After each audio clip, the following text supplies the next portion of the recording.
So, good morning sa ating lahat. So, today is Wednesday. At kagabi, habang nire-review ko yung mga PM sa akin, so parang kinakailangan kong tingnan yung age level dun mga nagpa-follow sa akin. Dahil mostly na mga questions, inquiries, mga tanong is all about marriage, all about family. So, siguro right time na para simulan ko yung naging practice namin since before na magkakilala kami ng husband ko. So, yun, since high school, para sa inyong kabatiran, so magkakilala na kami. And habang nasa sa part kami ng high school life, so doon pumasok yung courtship. So doon nagkaroon ng pagkakakilala ang isa't isa.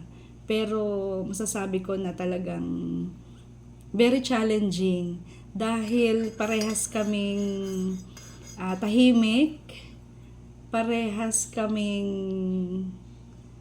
mahiyain.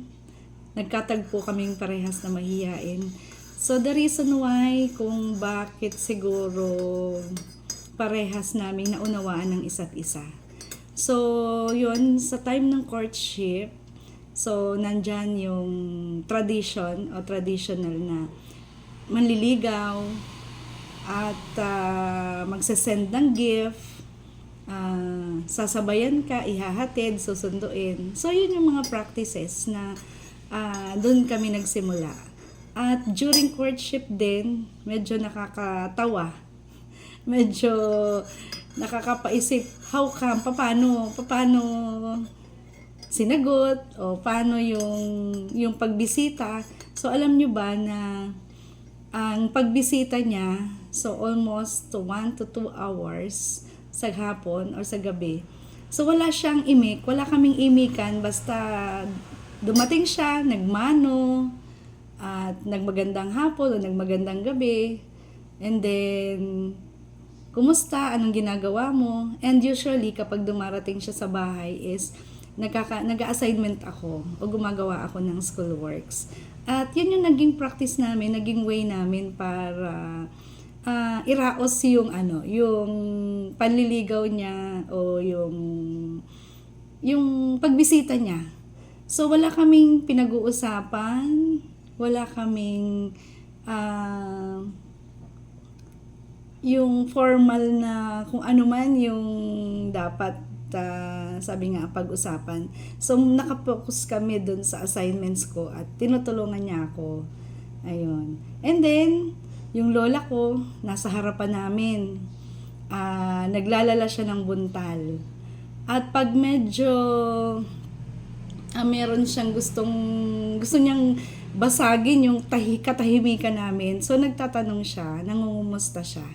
So, siya yung nagiging way para magkaroon kami ng communication, yung tanungan. At, yun, very limited lang talaga yung time.